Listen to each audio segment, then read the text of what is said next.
उपाली नाव्यास धम्मदीक्षा। प्रकरण पहिले, उपाली न्हाव्यास धम्मदीक्षा।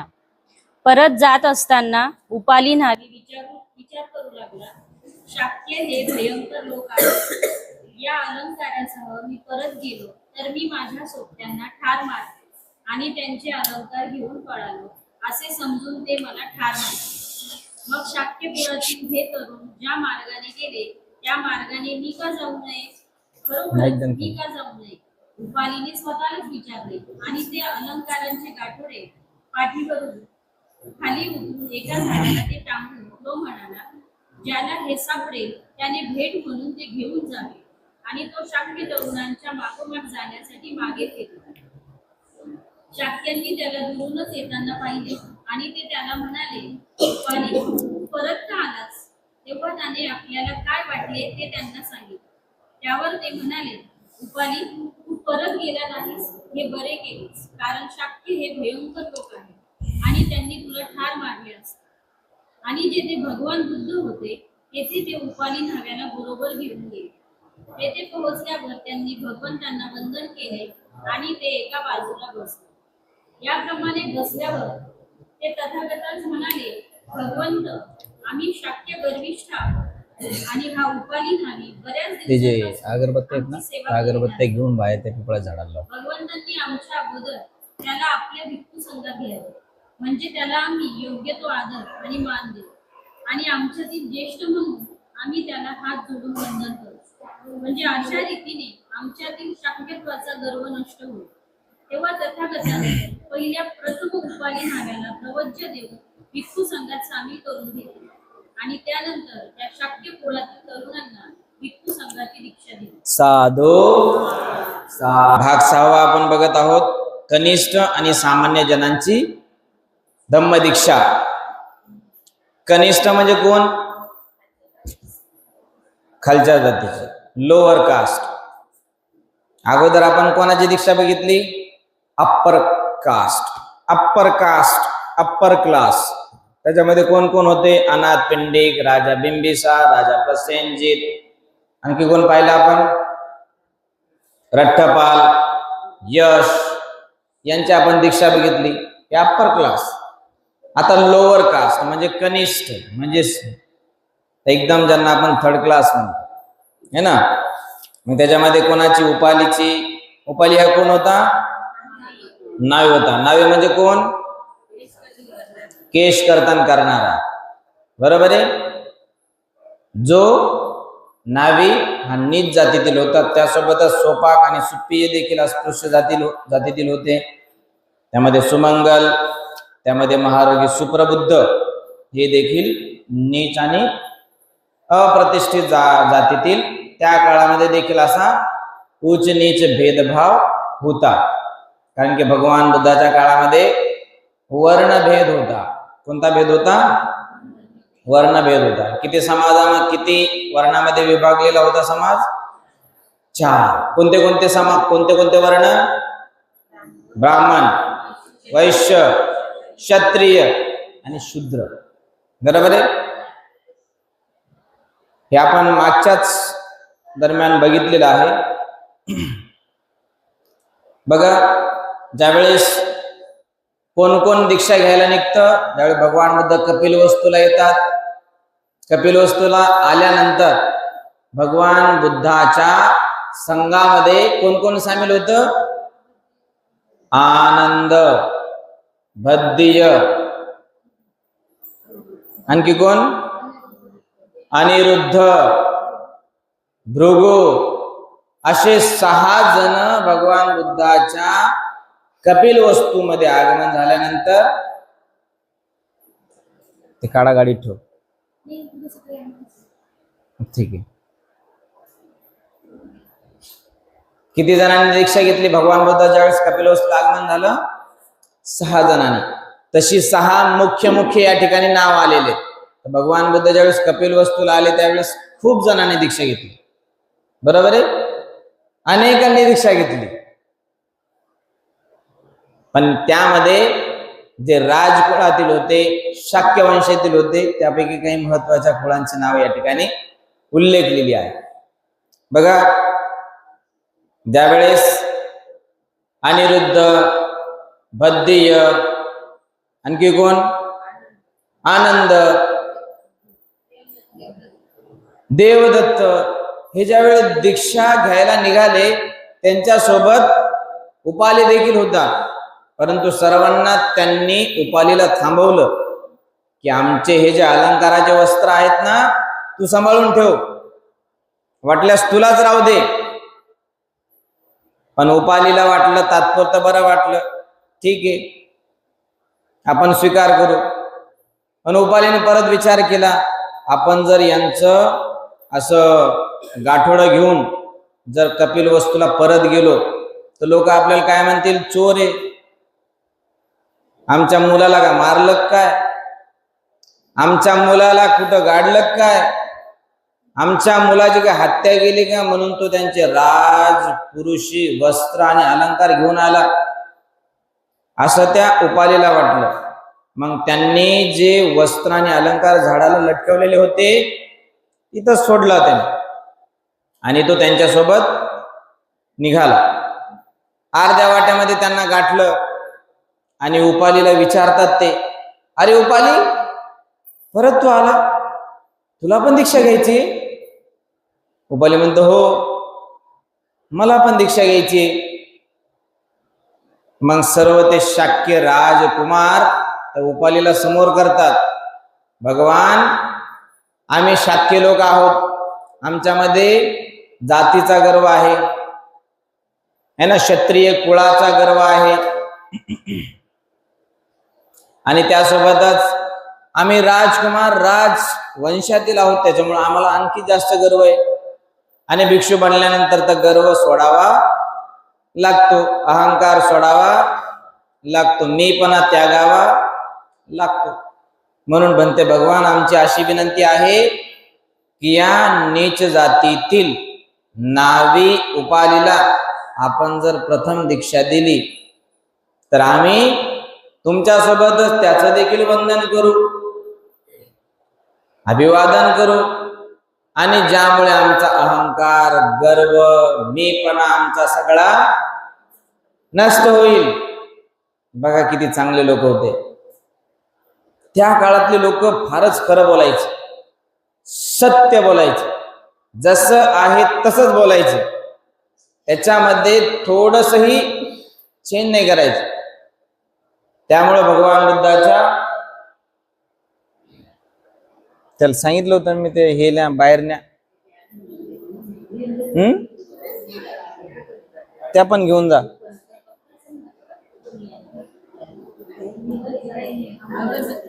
अगरबत्त्या बाहेर बोधिवृक्षाला लावायच्या, कलसे इथं फक्त एकच मेणबत्ती लावायची आणि अगरबत्त्या बाहेर लावायच्या. कुठं लावायच्या?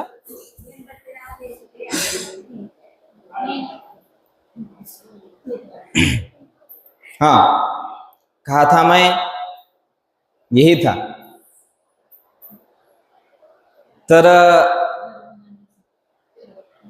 त्या सर्वांना असं वाटलं की आपण यांना उपालीला प्रथमतः दीक्षित करू, जेणेकरून आपल्या गर्वाचं हनन होईल, गर्वहरण होईल. आणि झालंही तसंच. मग प्रथमतः बघा, देवदत्ताने, अनिरुद्धाने, त्यासोबतच आनंदाने सगळ्यांनी दीक्षा घेतली. भिक्खू संघामध्ये देवदत्त पण सामील झाला. पण नंतर देवदत्ताचं म्हणणं काय होतं, आपण तर भाऊ भाऊ आहे ना, आपण तर भाऊ भाऊ असल्यामुळं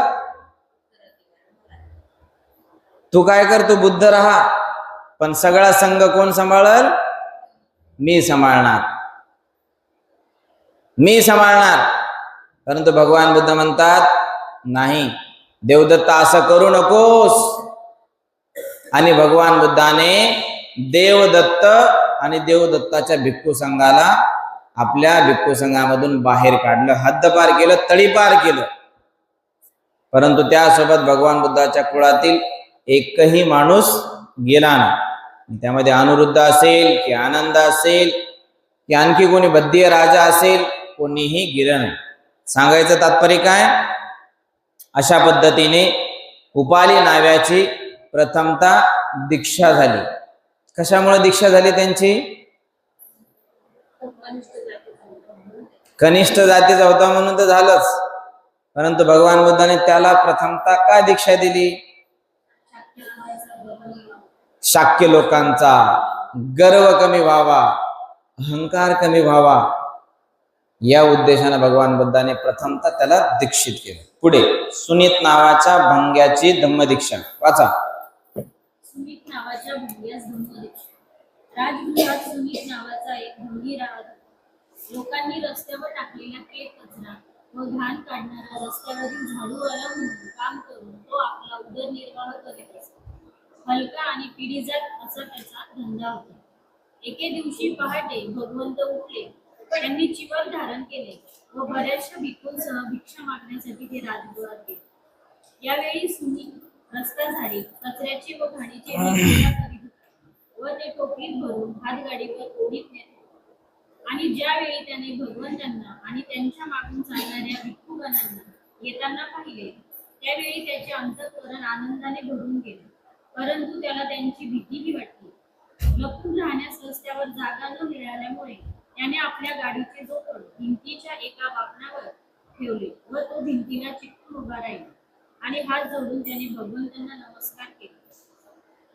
त्याच्या जवळ आल्यावर भगवंत आपल्या दिव्य मधुर वाणीने त्याला म्हणाले, सुनीत, असल्या दरिद्री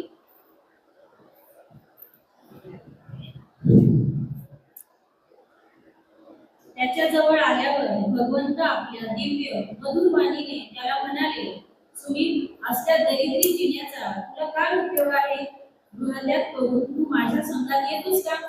आणि अमृत वर्षावाचा आनंद अनुभवीत सुनीत म्हणाला, या जीवनात भगवंतासारखे जो सुश्री जर या संघात आहे तर मी का जाऊ नये? भगवंतांनी मला कृपा करून संघात सामील करून घ्यावे. तेव्हा भगवंत म्हणाले, भिक्खू ये. आणि त्या शब्दोच्चाराबरोबर सुनीतला प्रवज्य आणि उपसंपदा मिळाली आणि त्याला चिवर आणि भिक्षा पात्र देण्यात आले. भगवंतांनी त्याला विहारात नेऊन धम्म आणि विनय यांची शिकवण दिली आणि ते म्हणाले, शील, संयम आणि दमन यामुळे मनुष्य पवित्र होतो. सुनीत इतका थोर कसा झाला हे विचारले असता भगवान बुद्ध म्हणाले, राजमार्गावर टाकलेल्या उकिरड्यावर ज्याप्रमाणे सुगंधित व सुंदर कमल पुष्प उमलावे, त्याप्रमाणे अंतर्दृष्टी नसलेल्या व शूद्र प्राण्याच्या आंधळ्या जगात बुद्धपुत्र प्रकाशमान होतो. साधू साधू साधू. काय सांगितलेले बघा. सुनीत कोण होता? भंगी होता. भंगी म्हणजे कोण? घाण साफ करणारा, मनुष्य मैला साफ करणारा, मनुष्याच्या घाणी डोक्यावर वाहणारा. बघा, आज जे महानगरपालिकेमध्ये दिसतात ना, ते त्यांचंच रूप आहे की नाही? डोक्यावर मैला वाहणं, कचरा इकडचा तिकडे नेऊन टाकणं, उचलणं, है ना. आजही भंगी लोक करतात, मोठ्या आनंदाने करतात. आणि काय म्हणतात? तो आमचा धंदाच आहे. आपल्या पण लोकांना पहिले विचारायचे, तुम्ही गाईचे बैलाचे मांस काऊन खाता? आपले लोक काय म्हणायचे? तो आमचा धंदाच आहे. मोठं खाणं म्हणजे आपलं फार पवित्र मानायचे. गाईचं बैलाचं मांस खाण्यासाठी आपले लोक तरसायचे. बाबासाहेब काय म्हणतात की आजपासून कोणीही मांस खाणार नाही. गाईचा असेल की ढोरा बैलाचा असेल, तुम्ही जर मांस सोडणार नाही तर तुमची पुढची पिढी देखील मांस सोडणार नाही. आपलं मागच्या पिढीनं मांस सोडलं नाही आणि याही पिढीनं काही सोडलं नाही. शेवटी गोमांस हत्या बंदी झाली तरीही आपण काही सोडायला तयार नाही. ही आजची परिस्थिती आहे. त्या काळातला भंगी होता, राजगृहामध्ये राहत होता. राजगृह हे फार मोठं त्या काळातील होतं. राजगृह ही कशाची राजधानी होती? कशाची राजधानी होती? कोणत्या राज्याची राजधानी होती? Very good. राजगृह ही बिंबिसाराची राजधानी. कोणाची राजधानी होती?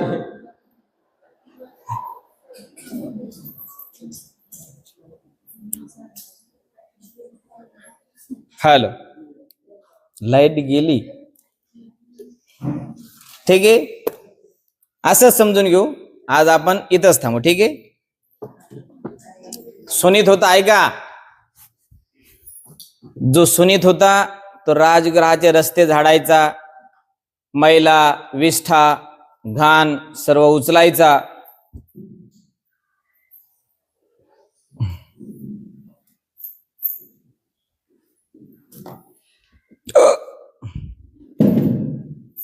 Hello hello hello.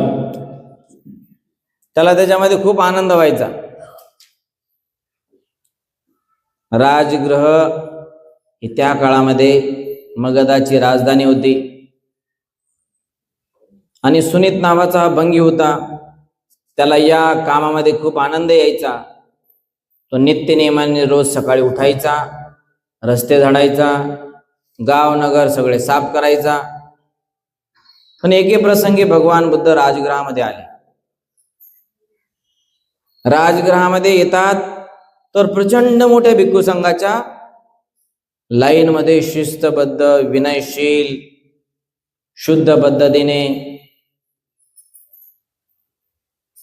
संक्रमण करत करत त्या राजगृह नगरीमध्ये पोहोचतात. भगवान बुद्धाचं आगमन होतं. त्याच दरम्यान तो सुनीत नावाचा भंगी देखील रस्ता साफ करत असतो आणि भगवान बुद्धाला पाहता असतो. एका बाजूला आडोसा पाहतो, एका बाजूला आडोसा पाहतो आणि तिथे तो लपतो. त्याला काय वाटतं की अरे आपल्याला पाहणं पण अशुभ आहे, आपली सावली पण जर अशुभ आहे आणि जर बुद्ध सारख्या ज्ञानी महापुरुषाने मला पाहिलं तर खूप वाईट होईल. बघा, त्या पण काळामध्ये अल्पाधिक कमी अधिक प्रमाणामध्ये बाट होता की नाही? बाट पाळल्या जायचा. म्हणूनच तर चतुर्वर्ण्य व्यवस्था निर्माण झाली. भगवान बुद्ध त्याला बघतात आणि बोलावतात, अरे सुनीत, तुला भिक्खू संघामध्ये सामील व्हायचं का? तो सुनीत काय म्हणतो? नाही म्हणतो का? सुनीतला पण तेच अपेक्षित असतं. किती दिवस आपण या महिला साफ करायच्या, किती दिवस आपण लोकांचे घाण साफ करायचे. सत्य आहे ना? पण याचा आणि त्याचा काही संबंध नसतो, तरी ती आपली प्रथा झालेली. हा, तर सुनीत नावाचा भंगी भगवान बुद्धाला चिवर घेण्यासाठी होकार देतो आणि भगवान बुद्ध त्याला त्याच ठिकाणी भर रस्त्यावर त्याला चिवर देतात, त्याच्या हातामध्ये भिक्षापात्र देतात, त्याला संघाटे देतात आणि भिक्खू संघामध्ये सामील करतात. काय म्हणतात भगवान बुद्ध? एही भिक्खवे, भिक्खू ये. आणि अशा पद्धतीने त्या सुनीत नावाच्या भंग्याची देखील दीक्षा होते. भगवान बुद्धाने असं नाही म्हटलं तू भंगी रे, घाण साफ करायला का रे, सरक बाजूला, दिसत नाही का मी कोण आहे?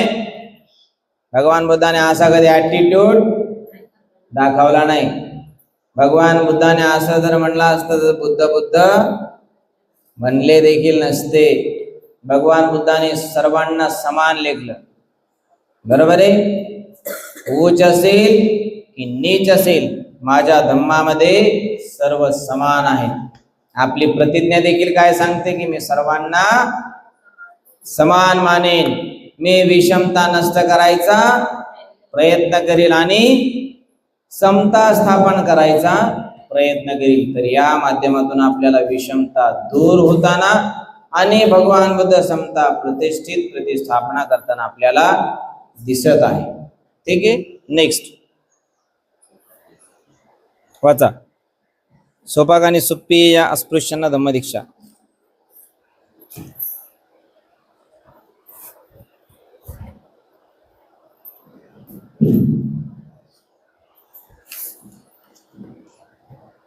सोपाक आणि सुप्रिय या अस्पृश्यांना धम्मदीक्षा. सोपाक हा श्रावस्तीचा एक अस्पृश्य होता. त्याच्या जन्माच्या वेळी प्रसूती वेदनेमुळे त्याची आई बराच वेळ मूर्छित होऊन पडली होती. त्यामुळे तिच्या पतीला व नातलगांना वाटले की ती मेली. त्यांनी तिला स्मशानात नेले व तिचे प्रेत जाळण्याची तयारी केली. परंतु वारा आणि पाऊस यांच्या माऱ्यामुळे अग्निपेट घेऊ शकला नाही. म्हणून सोपाकाच्या आईला चितेवर घेऊन ती निघून गेली. सोपाकाची आई त्यावेळी गेलेली नव्हती. ती नंतर मेली.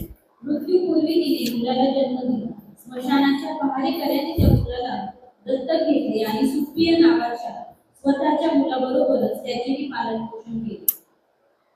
त्या मुलाच्या आईच्या जातीचे नाव सोपाक होते. त्यामुळे ते मुलंही त्या नावाने ओळखले जाऊ लागले. एके दिवशी भगवान बुद्ध त्या स्मशानाजवळून जात होते. भगवंतांना पाहून सोपाक त्यांच्या समोर आले. भगवंतांना वंदन करून त्यांचा शिष्य म्हणून त्यांच्या बरोबर येण्यास त्यांनी त्यांची अनुज्ञा मागितली. सोपाक त्यावेळी फक्त 7 वर्षांचा होता. म्हणून भगवंतांनी त्याला वडिलांची संमती मिळविण्यास सांगितले. परंतु सोपाक गेला आणि आपल्या वडिलांना घेऊन आला. वडिलांनी भगवंतांना वंदन केले आणि आपल्या मुलाला त्यांच्या संघात घेण्याविषयी त्यांना विनंती केली. तो जरी अस्पृश्य जातीचा होता तरीही भगवंतांनी त्याला आपल्या संघात घेतले आणि त्यांनी आपला धम्म व विनय यांची शिकवण त्याला दिली. काही काळानंतर सोपाक एक स्थगित झाला. सुप्रिया आणि सोपाक हे लहानपणापासून एकत्र वाढलेले होते आणि सोपाकाला सुप्रियाच्या वडिलांनी दत्तक घेऊन वाढविल्यामुळे सुप्रिया आपला सोबती सोपाक याच्याकडून भगवंताचे धर्म व विनय शिकला. आणि जरी सोपाक हा सुप्रियाच्या जातीपेक्षा हलक्या जातीतील होता तरी सुप्रियाने सोपाकाला आपणाला प्रवच्य देऊन संघात घेण्याची विनंती केली. सोपाकाने ते मान्य केले आणि स्मशानातील पहारेकऱ्याचे काम करणाऱ्या हीन दर्जाच्या जातीतील सुप्रिय हा एक भिक्खू बनला. परत वाचा 10 पासून. सुप्रिय आणि सोपाक हे लहानपणापासून एकत्र वाढलेले होते आणि सोपाकाला सुप्रियाच्या वडिलांनीच दत्तक घेऊन वाढविल्यामुळे सुप्रिया आपला सोबती सोपाक याच्याकडून भगवंताचे धर्म व विनय शिकला. आणि जरी सोपाक हा सुप्रिय याच्या जातीपेक्षा हलक्या जातीतील होता तरी सुप्रियाने सोपाकाला आपणाला प्रवच्य देऊन संघात घेण्याची विनंती केली.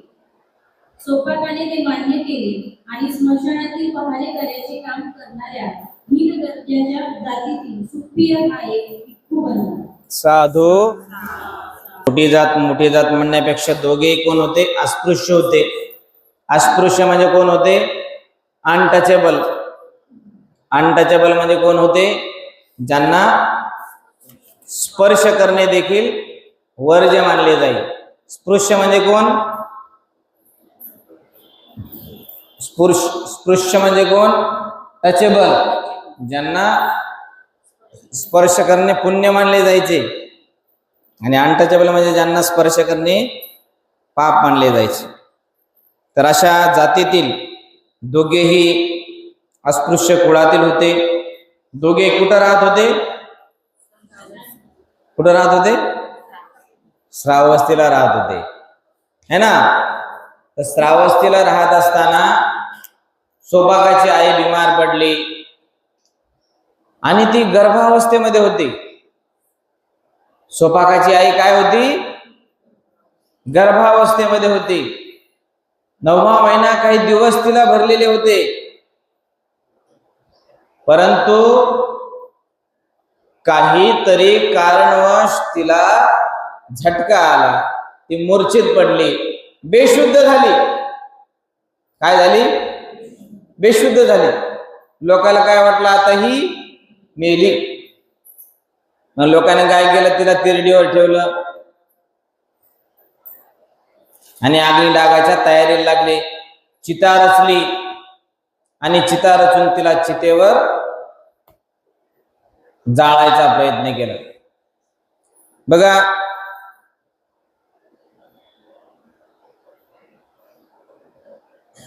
तिच्या पतीला व नातलगांना वाटले की ती मेली. त्यांनी तिला स्मशानात नेले व तिचे प्रेत जाळण्याची तयारी केली.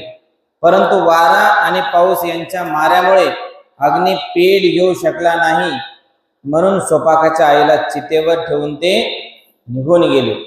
सोपाकाची आई त्यावेळी मेलेली नव्हती, ती नंतर मेली. मृत्यूपूर्वी तिने एका मुलाला जन्म दिला. जर वारा आणि पाऊस आला नसता तर सोपाक देखील गर्भावस्थेमध्ये जळून खाक झाला असता, नेला असता. परंतु निसर्गाला ते मान्य नव्हतं. देव तारी त्याला कोण मारी. असंच आपल्या कोणाबद्दल घडलं? सोपाकाबद्दल घडलं. झालंय असं, चिता पेटली, परंतु अनावधानपणे पाऊस आला, वारा आला आणि ती सर्व चिता शांत झाली. आणि म्हणजे स्मशानभूमीमध्ये राहणारे असतात त्यांना काय म्हणतात? मसणजोगी. मसणजोगीने पाहिलं की अरे ही स्त्री आहे, हरडाओरडा करते आहे, तिला प्रसूतीची वेदना आहे, आणि तिने त्याच दरम्यान एका मुलाला जन्म दिला. आणि त्या मुलाचं नाव सोपाक ठेवण्यात आलं. का? कारण त्याची आई सोपाक जातीतील होती, म्हणून त्याचं नामकरण काय झालं? सोपाक. जीवक हा जिवंत होता, म्हणून त्याचं नाव काय ठेवलं? जीवक. तसं सोपाक हा देखील जिवंत होता, म्हणून त्याच्या आईच्या नावावरून सोपाक असं नाव ठेवलं. आणि सोपाकाला बाजूला काढलं आणि त्या दरम्यान त्याची आई देखील तिथेच मरून गेली. सोपाक मोठा झाला, 7 वर्षाचा झाला. किती वर्षाचा झाला तो? 7 वर्षाचा. बघा, 7 वर्षाचा असताना कोणी कोणी दीक्षा घेतलेली आहे?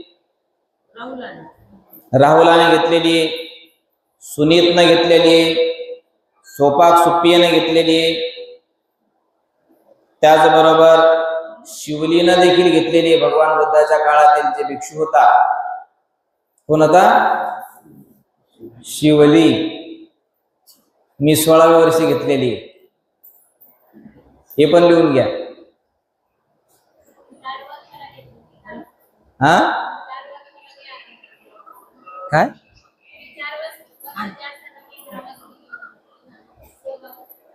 सात वर्षाचा असताना दिलं होतं. करे एक दिन डिस्कशन करेन, ठीक आहे. तर अशा पद्धतीनं सोपाक हा 7 वर्षाचा झाला, मोठा झाला. आणि त्या दरम्यान त्या काळामध्ये श्रावस्तीमध्ये भगवान बुद्धाचं आगमन झालं. भगवान बुद्धाचं आगमन झाल्यानंतर सगळे लोक आश्चर्यचकित झाले, बघू लागले. आणि सोपाक आपल्या वडिलाकडे गेला आणि वडिलांना काय म्हणतो? आता वडील कोण आहे त्याचा? मसणजोगी. कोण आहे वडील त्याचा? मसणजोगीच आहे ना. म्हणतो पप्पा पप्पा, अहो पप्पा, मी दीक्षा घेऊ का? मी भिक्खू संघामध्ये सामील होऊ का? अहो पप्पा, मी भिक्खू संघामध्ये जाऊ का? पप्पा म्हणतात जा भाऊ. असा पण तो माझा नव्हता आणि तसा पण माझा तो नाहीये, तो सरळ जाऊ शकतो. अशा पद्धतीने सोपाक देखील भिक्खू संघामध्ये सामील झाला आणि काही कालावधीनंतर तो 9वा पॉइंट काय सांगतो? काही काळानंतर सोपाक हा स्थगित झाला. बघा, त्यानंतर सोपाक आणि सोपाक आणि सुप्पिय हे लहानपणापासून एकत्र वाढलेले होते, मित्रच होते. सोपाकाला सुप्पियेच्या वडिलांनी दत्तक घेऊन वाढविल्यामुळे सुप्पिय आपला सोबती सोपाक याच्याकडून भगवंताचे धम्म विनय शिकला. दोघांना देखील पाळला. सुप्पिय हा आणि सोपाक हा 2 जण मित्र होते. सुप्पियेच्या वडिलांनी कोणाला पालन केलं? सोपाकला. आणि सोपाकने दीक्षा घेतली. मग सुप्पियेला असं वाटलं, अरे मी पण दीक्षा घ्यायला पाहिजे, अरे मी पण शिकायला पाहिजे, मी पण भगवान बुद्धाचा धम्म विनय शिकला पाहिजे. मग तो काय करतो, सोपाककडे जातो. अहो म्हणते जी, मला ना धम्म आणि विनय शिकवा ना. आणि सोपाक त्याच्या पद्धतीने लहान वयामध्ये त्यांना धम्माचे धडे देतो. धम्माचे धडे देणं म्हणजे काय, फाउंडेशन म्हणजे काय, हिंसा करू नको सुप्पिय, चोरी नको करू, अनाचारापासून बोला, खोटं बोलू नका, आणि नशापान करू नका, असं सांगितलं असेल. अष्टशैली सांगितलं असेल, 4 आर्य सत्य सांगितलं असेल, प्रत्येक समुत्पाद सांगितलं असेल, आर्य अष्टांगिक मार्ग सांगितला असेल. सुप्पिय देखील बदलला, त्याला देखील बुद्धाचा धम्म आवडला. आणि सोपाकने देखील त्या पाठोपाठ सुप्पियाने देखील भगवान बुद्धाच्या धम्मामध्ये दीक्षा घेतली. पुढे काय म्हणतात, जरी सोपाक हा सुप्पियाच्या जातीपेक्षा हलक्या जातीतील होता, तरी सुप्पियाने सोपाकाला आपणाला प्रवज्जा देऊन संगात घेण्याची विनंती केली. तसे तर दोघेही हलक्या जातीतील होते. सोपाक हा सुप्पियेपेक्षा हीन दर्जाचा होता, परंतु सुप्पिय याने काय म्हटलं की मला तुम्ही दीक्षा द्या, मला तुम्ही शिक्षा द्या, मला तुम्ही भिक्षा पात्र द्या. आणि अशा पद्धतीने हे सोपाक आणि सुप्पिय भिक्खू संघामध्ये दाखल झाले. सोपाकाने मान्य केले आणि स्मशानभूमीतील पहारे करायचे काम करणाऱ्या हीन दर्जाच्या जातीतील सुप्पिय देखील एक भिक्खू बनला. म्हणा साधू. पुढे 4. सुमंगल इत्यादी भिन्न जातीतील लोकांना धम्म दीक्षा. सुमंगल हा श्रावस्तीचा एक शेतकरी होता. विळा, नांगर आणि कुदळ यांच्या सहाय्याने शेतात काम करून तो आपली उपजीविका करीत असे. छन्न हा कपिल वस्तूचा रहिवासी असून शुद्धोधनाच्या घरातील एक नोकर होता. धन्य हा राजगृहाचा रहिवासी असून एक कुंभार होता. कप्पलपूर हा श्रावस्तीचा रहिवासी होता. वाटक्या चिंध्या घालून हातात थाळी घेऊन तांदळाच्या दाण्याची भीक मागत इकडे तिकडे फिरणे हा एकच जगण्याचा मार्ग त्याला माहीत होता. म्हणूनच तो कप्पलपूर, चिंध्या आणि तांदूळ या नावाने ओळखला जाऊ लागला. मोठा झाल्यावर गवत विकून तो आपली उपजीविका करीत असे. या सर्वांनी भगवान बुद्धांकडे भिक्खू होण्याची आणि त्यांच्या संघात सामील होण्याची अनुज्ञा मागितली. भगवान बुद्धांनी अनुमान न करता आणि त्यांचा जीव जातीतील जन्म आणि त्यांची पूर्वीची स्थिती यांची पर्वा न करता त्यांना आपल्या संघात घेतले. साधू साधू साध. पुढे पण वाचा. महारोगी सुप्रबुद्ध. महायोगी सुप्रबुद्धाची धम्मदीक्षा. एकदा भगवंत राजगृहाजवळील केळुवनात जेथे हरिनाम गाणे चालले जात असत त्या ठिकाणी राहत होते. त्या सुमारास राजगृहात सुप्रबुद्ध नावाचा एक दीन, दुःखी आणि दरिद्री असा महारोगी राहत होता. त्यावेळी एका मोठ्या जनसमुदायात बसून भगवंत धर्माचा उपदेश करीत होते. महारोगी सुप्रबुद्धाने तो जनसमुदाय घेऊनच पाहिला आणि तो विचार करू लागला, त्या ठिकाणी पलीकडच्या बाजूला अन्नाची ते बरे असो की वाईट असो भिक्षा वाढली जात आहे हे निसंशय. समजा मी पलीकडच्या जमावाकडे गेलो तर मला देखील थोडेसे बरे वाईट अन्न खायला मिळेल. म्हणून महायोगी सुप्रबुद्ध त्या जमावाजवळ गेला आणि उपदेश करीत असलेल्या भगवंतांना त्याने त्या प्रचंड समुदायात पाहिले. भगवंतांना पाहून त्याच्या मनात विचार आला, नाही, या ठिकाणी अन्नाची भिक्षा वाढली जात नाही. श्रमण गौतम या लोकांना आपल्या धर्माचा उपदेश करीत आहे. मीही त्यांचा उपदेश ऐकला तर काय हरकत आहे. म्हणून एका बाजूला बसून तो विचार करू लागला, मी देखील हा उपदेश ऐकेल. त्या संबंध जनसमूहांचे विचार आपल्या विचारशक्तीने जाणणारे भगवंत स्वतःशीच म्हणाले, येथे उपस्थित असलेल्यांपैकी सत्याचे आकलन करण्यास कोण समर्थ असावा बरे. नंतर त्या समुदायात बसलेल्या सुप्रबुद्ध महालोग्याला त्यांनी पाहिले आणि त्याला पाहिल्याबरोबर त्यांनी जाणले की हाच सत्याचे ग्रहण करू शकतो. म्हणून महायोगी सुप्रबुद्धासाठी भगवंतांनी प्रवचन केले आणि त्यात दानशील आणि स्वर्ग या विषयावर उपदेश दिला. त्यांनी विषय वासनांचा शूद्रपणा आणि दुष्टपणा स्पष्ट करून सांगितलं आणि वासनांपासून मुक्त होण्याचा लाभही दाखवून दिला. महायोगी सुप्रबुद्धाचे अंतःकरण मृदू, लवचिक, बंधमुक्त, प्रबोधित आणि श्रद्धापूर्ण झाल्याचे भगवंतांनी जेव्हा पाहिले तेव्हा त्यांनी त्याला बुद्धाचा सर्वश्रेष्ठ धर्म सांगितला. म्हणजे दुःख, दुःखाचे कारण, दुःख निरोध आणि दुःख निरोधाचा मार्ग यांचा उपदेश केला. निष्कलंक असे शुभ्र वस्त्र ज्याप्रमाणे कोणताही रंग धारण करण्यास तयार असते त्याप्रमाणे महारोगी सुप्रबुद्धाच्या अंतःकरणात तो त्याच स्थळी बसला असताना ज्याला आरंभ आहे त्याला अंत असलाच पाहिजे या सत्याची शुद्ध आणि निष्कलंक जाणीव उत्पन्न झाली. महायोगी सुप्रबुद्धाने सत्य पाहिले, तो सत्याकडे पोहोचला, त्याला सत्याचे ज्ञान झाले, तो सत्यात निमग्न झाला, तो संदेहाच्या पलीकडे गेला, संदेहमुक्त झाला, त्याच्यामध्ये विश्वास उत्पन्न झाला आणि आणखी कशाचीही गरज असल्यामुळे भगवंताचा उपदेश आत्मसात केल्यामुळे तो आपल्या जागेवरून उठला, त्यांच्याजवळ गेला आणि तेथे एका बाजूला बसला.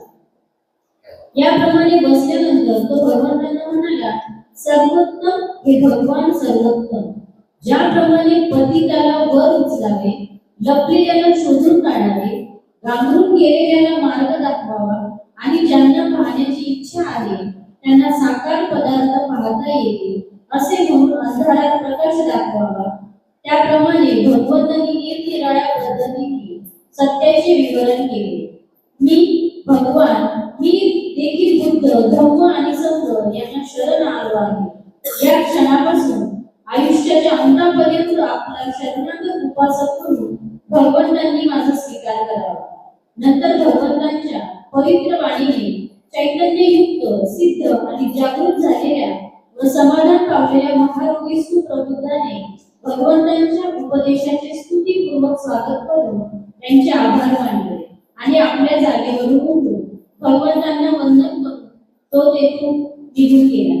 दुर्दैवाची गोष्ट अशी की पुढे एका खंडाने महारोगी सुप्रबुद्धाला खाली पाडले आणि शिंगांनी पोचून ठार केले. साधू. बघा, म्हणजे ठार केल्यावर पण आपण काय म्हणतो,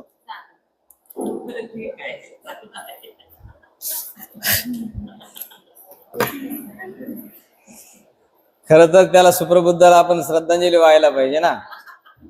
हा, असो. बघा, बुद्धाच्या काळामध्ये सुमंगल हा देखील हीन जातीतील होता. सुमंगल हा कोण होता? शेतकरी होता. कोण होता? शेतकरी. तो इळा नांगर घेऊन आपलं शेत करायचा. तो देखील भगवान बुद्धाच्या संपर्कात आला आणि भिक्खू झाला. छन्न, बघा या ठिकाणी दुसरा पॉइंट काय, छन्न हा कपिलवस्तूचा रहिवासी असून शुद्धोधनाच्या घरातील एक नोकर होता. म्हणजे अगोदरचा कंठकाचा चालक, सिद्धार्थाचा चालक छन्न देखील नंतर कोण बनला? भिक्खू बनला. त्यासोबतच सुमंगल देखील कोण बनला? भिक्खू बनला. आणि त्यासोबतच पुढे काय आहे? धन्य हा देखील राजगृहाचा नगरवासी असून धन्य कोण होता? कुंभार होता. कुंभार. त्या काळामध्ये कुंभाराचं आज पण काय काम आहे? आपल्याला मडकेच आठवतात कुंभार म्हटल्यावर, दुसरं काहीच नाही आठवत. जे जे मातीचे काम करतात त्यांना कुंभार म्हणतात. मग ते रांजण असो किंवा मटका असो किंवा माठ असो किंवा काही असो, त्याला म्हणतात कुंभार. म्हणजे कुंभाराने धन्याने देखील भगवान बुद्धाकडून दीक्षा घेतली. पुढे काय नाव आहे? कप्पतकूर. कप्पतकूर म्हणजे काय? फाटक्या चिंध्या. फाटलेले वस्त्र असा घालणारा तो कप्पतकूर होता. त्याने देखील भगवान बुद्धाकडून दीक्षा घेतली. कप्पतकूर, लक्षात ठेवा चारही नाव. या सर्वांनी भगवान बुद्धाकडे भिक्खू होण्याची आणि भिक्खू संघामध्ये अनुज्ञा मागितली की बनते भगवान आम्हाला भिक्खू संघामध्ये दीक्षा द्या. है की नाही? आता काही काही उपासक येतात आमच्याकडे मुलं, बनतेजी आम्हाला द्या चिवर.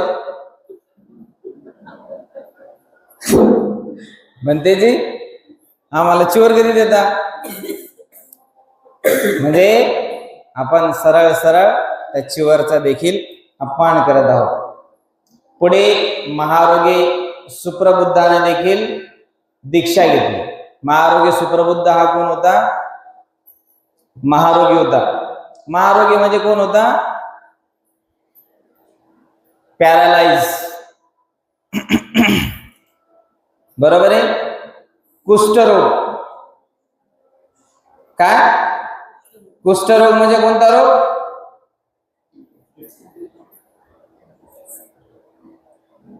मला उद्या सर्च करून सांगा कुष्ठरोग म्हणजे काय.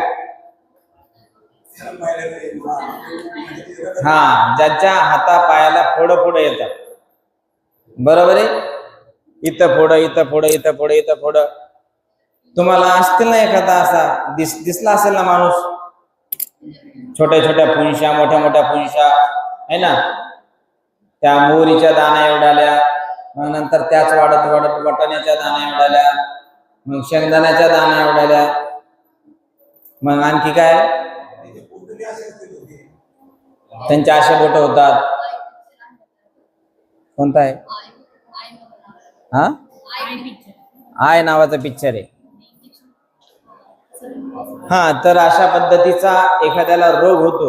आजही तुमच्या प्रदर्शनात तुमच्या पाहण्यात असेल तर तसाच एक रोगी भगवान बुद्धाच्या काळामध्ये होता. आता रोगी झाला म्हटल्यावर त्याला घरचे लक्ष देणारे कोणी नाही. मग त्याला असं वाटलं की अरे चला राजगृहामध्ये भगवान बुद्ध आले, भगवान बुद्ध आले, भगवान बुद्ध आले. अरे भिक्खू संघ आला, भलं मोठं भोजन केलं, चला चला चला चला. आहे की नाही? सगळ्याला वाटतं ना. आम्ही पण लहानपणी तसंच करायचो. शाळेमध्ये होतो आम्ही. कुठं एखाद्या ठिकाणी बँजो वाजायला लागला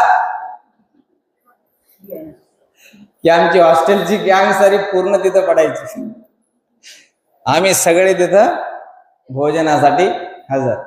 बालपण देगा देवा मुंगी साखरेचा रवा, एरावत रत्न थोर त्याशी अंकुशाचा मार.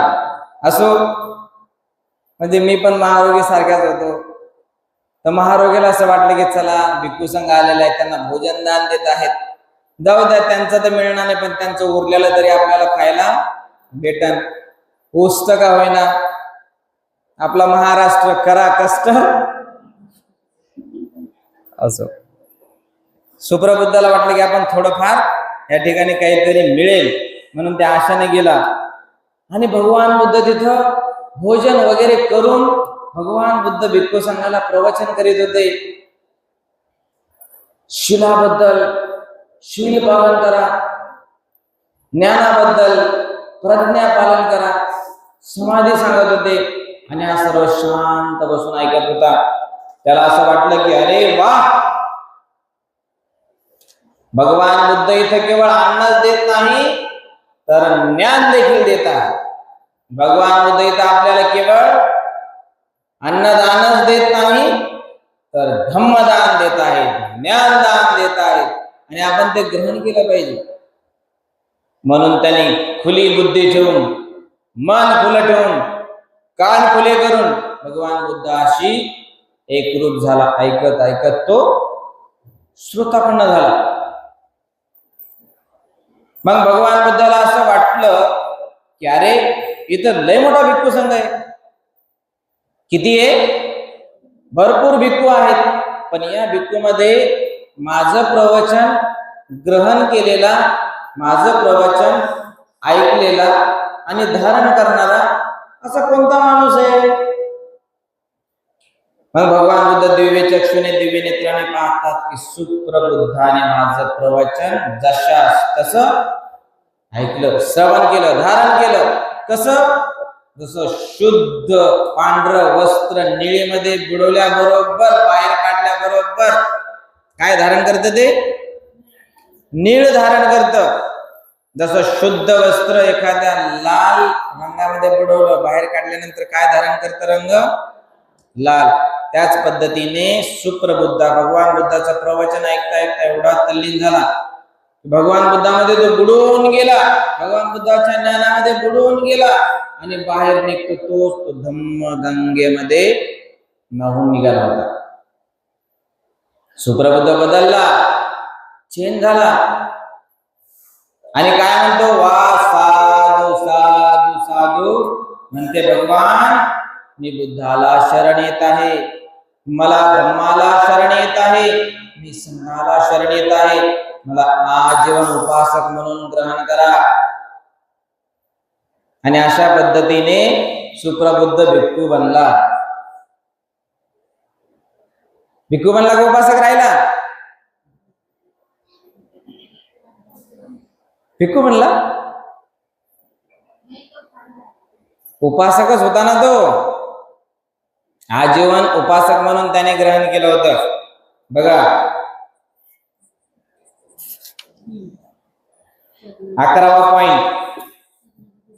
11वा पॉइंट काय सांगतो? शेवटची ओळ, मी भगवान बुद्ध, मी देखील बुद्ध धम्म आणि संघांना शरण गेलो आहे. या क्षणापासून आयुष्याच्या अंतापर्यंत आपला शरणागत उपासक म्हणून भगवंतांनी माझा स्वीकार करा. उपासक म्हणून तो भगवान बुद्धाचा कायमचा शेवटच्या श्वासापर्यंत, म्हणजे त्याचा शेवटचा श्वास समोरच होता. भगवान बुद्धाचं जसं ऐकलं, जसा साधुकार दिला, थोडासा पुढे गेला की त्याला एका खोंडाने मारलं. खोंडाने म्हणजे काय?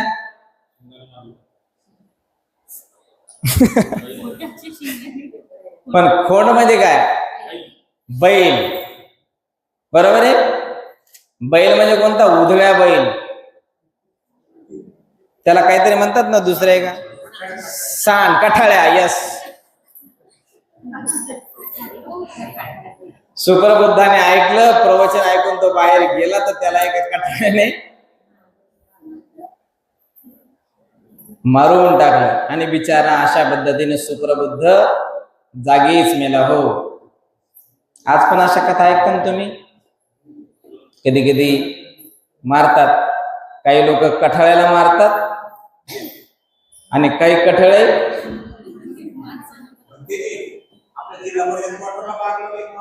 आहे का? आलंच उदाहरण. असो, या ठिकाणी सुप्रबुद्ध एका कठाळ्याच्या धडकीने मेला आणि तो ज्यावेळेस वारला तर भगवान बुद्धाने साधुकार दिला. तो सुप्रबुद्ध नरकात गेला नाही. खर तर सुप्रबुद्धाची फार महत्वाची कहाणी आहे. सुप्रबुद्ध या बुद्धाच्या काळामध्ये संपर्कात आला आणि या बुद्धाच्या अगोदरच्या काळामध्ये तो भगवान बुद्धाला तोंडाने वाईट वाईट बोलला होता. भगवान बुद्धाच्या अंगावर थुंकला होता आणि त्याचे दुष्परिणाम म्हणून या बुद्धाच्या काळामध्ये त्याचा जन्म झाला. आणि या बुद्धाच्या काळामध्ये राजगृहामध्ये बुद्ध आल्यानंतर तो भगवान बुद्धाचा ऐकायला गेला आणि भगवान बुद्धाच्या शरीरावर थुंकल्यामुळे त्याला काय पाप कर्म भेटलं? कोडी रोग झाला, महारोग झाला, कुष्ठरोग झाला.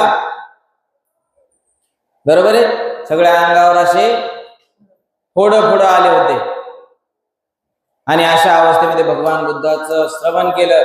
भगवान बुद्धाने त्याला ओळखलं की अरे, हा सुप्रबुद्ध माझ्या बुद्धाच्या, मी होण्याच्या अगोदर बुद्धा काळामध्ये याने बुद्धाला शिव्या दिलेल्या आहे, त्यांच्यावर थुंकलेला आहे.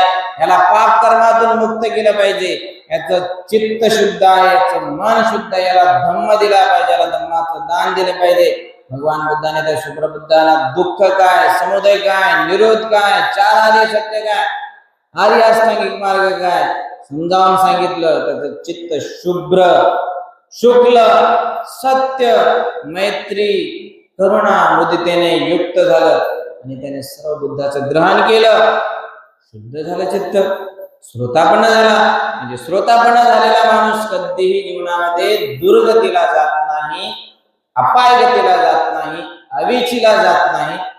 आणि ज्याप्रमाणे धारण केलं तसंच भगवान बुद्ध प्रवचन संपल्यानंतर शेवटचा श्वास तो एका बैलाच्या पुण्यामुळे घेतो.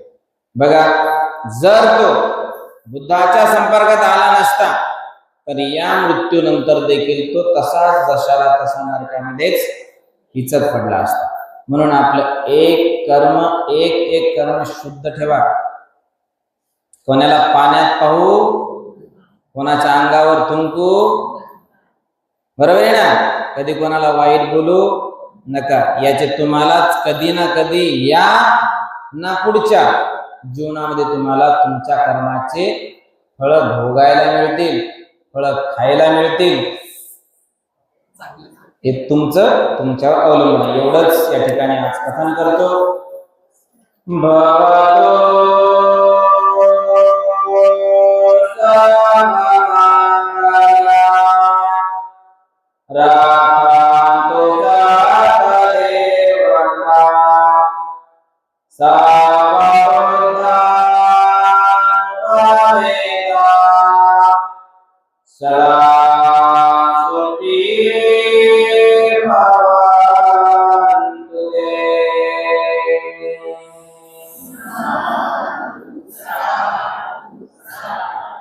Bertangan, amanah, sangat